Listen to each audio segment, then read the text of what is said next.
We've been asking for some change and now fashion is finally responding. About time. Because spring summer fashion feels like something that we've been waiting for forever. But is it really wrapped up in a silver bow? I will let you be the one to decide. Now I've done all the work for you. I have rounded up all the spring summer trends that you can expect to see in the next coming months. This video is going to recap it all. Key trends, clothing trends, color trends, as well as a new category that I have not done in my previous trend videos, and that is going to be trends that you can incorporate from previous seasons, i.e. the things that I'm wearing now in the fall winter months. How can I incorporate those easily into my spring summer wardrobe? Because a lot of the trends that you will see can easily be incorporated season to season, if not worn all year. I'm going to touch on it all except for handbag trends, which has already been done in a separate video. I'm going to insert that on the screen above and also down in the description box below. Spoiler alert, I think honestly 2026 is the year for amazing, impeccable handbags, I must say. I have a lot to unpack in this video, so let's dive into the video right away, starting with color trends. By now, you might already know that Pantone has released their color of the year being Cloud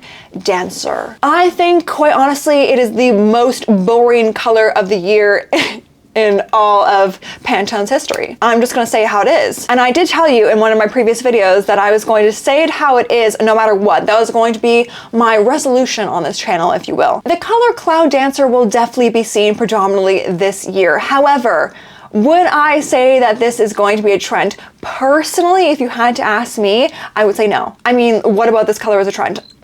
I say all this with a smile on my face because honestly, is it a joke? Is it a joke? Of all the colors that we could have made the color of the year, we're gonna go with this beige, boring, renter-friendly color? No.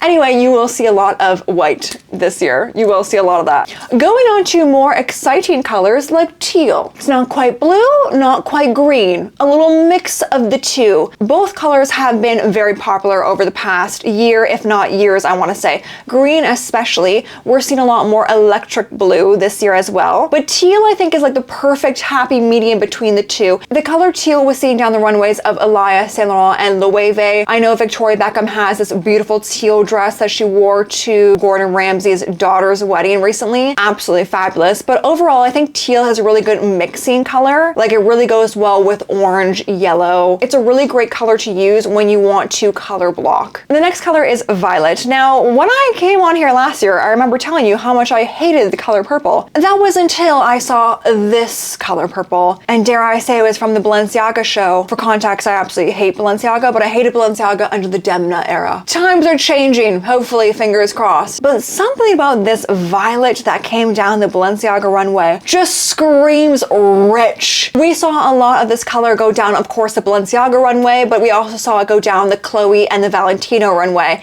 And dare I say, I'm quite pleased that we are going to see a lot of this rich, delicious purple this year. The final two colors you're definitely no strangers to. We've seen these over the past couple years. However, this time around, we're going to take the hue up a notch. Starting with candy pink is what I'm calling it. A take on the powder pink, just raised the hue a little bit darker shade from the typical powder pink that we've been seeing. This color was seen down the runways of Stella McCartney, Chloe, Blue Marine, and then the final color that we are taking up the hue in is called canary yellow, i.e. the distant cousin to butter yellow. Butter yellow being more pastel, canary yellow being more bold, more vibrant. Now, don't get ahead of yourself. I don't think that butter yellow is completely out. First off, if you like any trend from 2025 and want to incorporate that within 2026, please, by all means, continue on wearing them. One good thing about these more bold colors is I think you can really wear these all year round. Something about more pastel colors, and I say this as I love pastel colors, I almost feel like they can only be worn really in the spring, summer months. But when you have a more bold color, they can definitely shine in the fall, winter months. If that makes any sense at all. I'm trying to get you more bang for your buck when it comes to investing in these colors. Let's get into some of the new trends that we can expect to see, and I've compiled 5 of them. There are definitely more than 5, but I feel like these are the 5 that are worthy of knowing. The first trend is more of a mix of things because, quite honestly, I feel like this could be in its own separate video, and it's going to be texture. I feel like in 2026, we as a nation need more bold clothing. And even if you don't want to go down the route of wearing patterns or, you know, very bold, vibrant colors, texture is a great way to incorporate more unique, elevated pieces without honestly doing too much, if that's what you prefer. So I'm talking about tassels, feathers, fringe, sequin, even leather for spring, which I'll get into. Now this texture is being applied to tops, outerwear, maxi skirts, and I think in 2026 we're done with just playing it safe. We're done with the quite luxury old money, and we want more pizzazz. We want more statement. But I've said this many times, I feel like you need statement pieces to avoid boredom in your wardrobe. And boredom is not something that we are asking for in 2026. We are asking for change. And you know what? Change is what we're getting through texture. The next trend is leather for spring.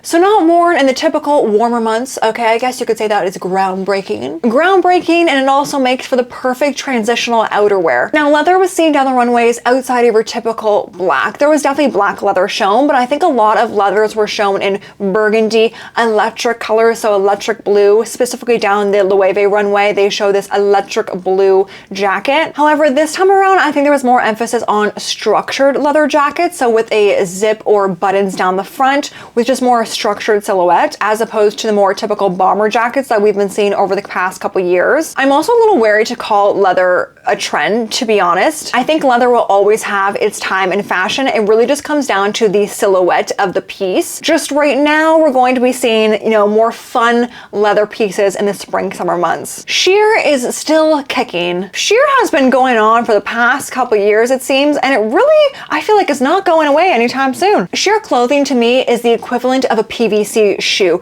The PVC shoe, I do not know how, is still around. It honestly boggles my mind. And we all know at this point how uncomfortable those shoes are, but you know what, that aside. Sheer blouses with big bows, ruffles, again, texture. These blouses were very popular amongst the very boho chic kind of brands, Zimmermann, Chloe, Blue Marine. I'm not boho whatsoever in the slightest, I think, but I love a sheer blouse pair with a cigarette trouser or a straight leg jean, pair with a sling back. Like, I feel like that is a perfect night out look. You don't need to be entirely boho or boho at all to partake in this trend, if you will. The last clothing trend that I want to speak to you about is the military jacket. Yes, the military jacket is finally making its comeback. Not that I am the biggest fan, I just feel like it's rightfully due for its comeback. You know what, it's been quite some time. Some people call it the military jacket, some people call it the marching band jacket. However you want to go about it, this jacket typically has epaulets on the shoulder, buttons all down the side, typically has a short standing collar, which to be honest, I think is the best kind of collar. It gives off power. This is the type of jacket where the jacket is the outfit. Like, you can wear this with a pair of jeans,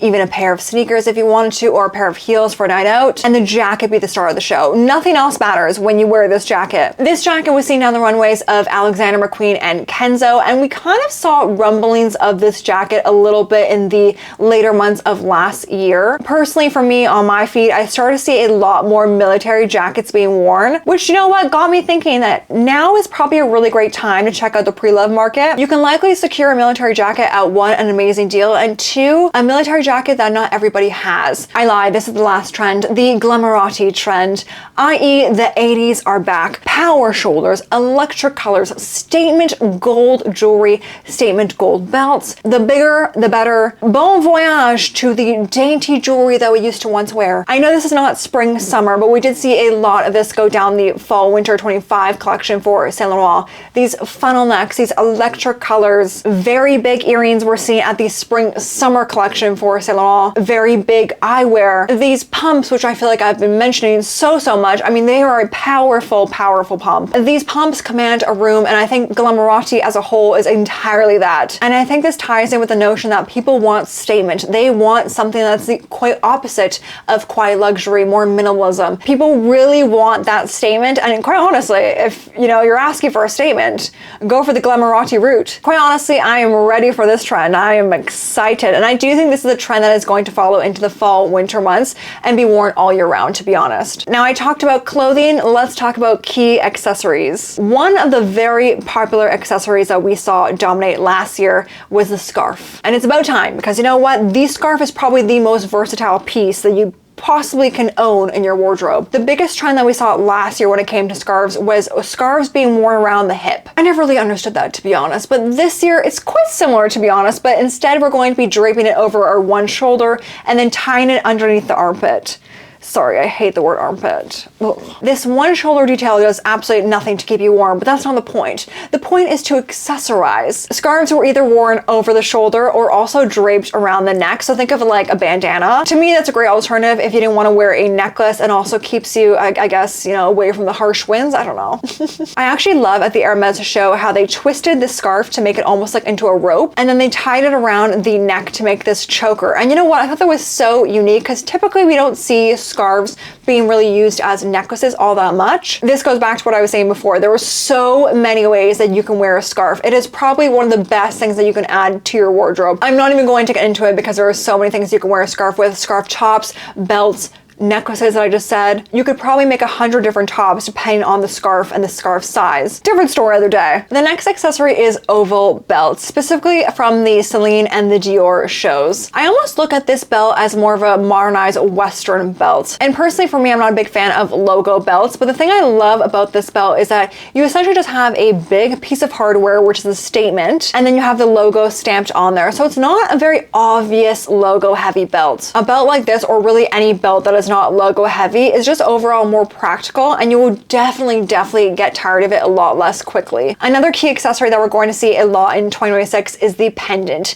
Now we saw this a lot last year with very simple designs, a very simple metal detailing, typically on a string around the neck. Groundbreaking. No, I loved it. You know, I think it was fabulous. Fabulous while being very chic. But I think this year we're going to be taking that up a notch with adding tassels or even a feather. I know some brands were basically showing SOGs around the neck, and whether the pendant be small or big, whatever it may be, we're going to be seeing a lot more pendants, I think, this year than we did last year. The last accessory is a shoe, and it's going to be a slingback. I don't think that the Saint Laurent slingbacks as a whole, there are many different kinds, are going anywhere. I think we're going to see a lot of these slingbacks. The snouchier the better, it seems. Saint Laurent was the hottest brand in Q4 of last year, and I think that they're going to follow suit into this year and continue on to be one of the top hottest brands, specifically through their slingbacks. And you know what? A slingback is great because you can wear this all year round if you wanted to, getting great bang for your buck. The last component of the video is something new, and it is going to be trends that you can incorporate from fall winter into the spring summer months. Now, starting with the obvious, scarves. Yes, of course, maybe you can't wear a silk scarf in the winter months. Maybe you wanted more of a cashmere or a wool, but you can wear a silk scarf maybe worn as a belt in the fall winter months, somewhere on the body where you don't need that warmth, if that makes sense. I feel like I've rambled enough about scarves, so I'm going to stop, but I think there are so many ways that you can wear a scarf all year round. Two of the color combos that you can really incorporate from fall winter into spring summer,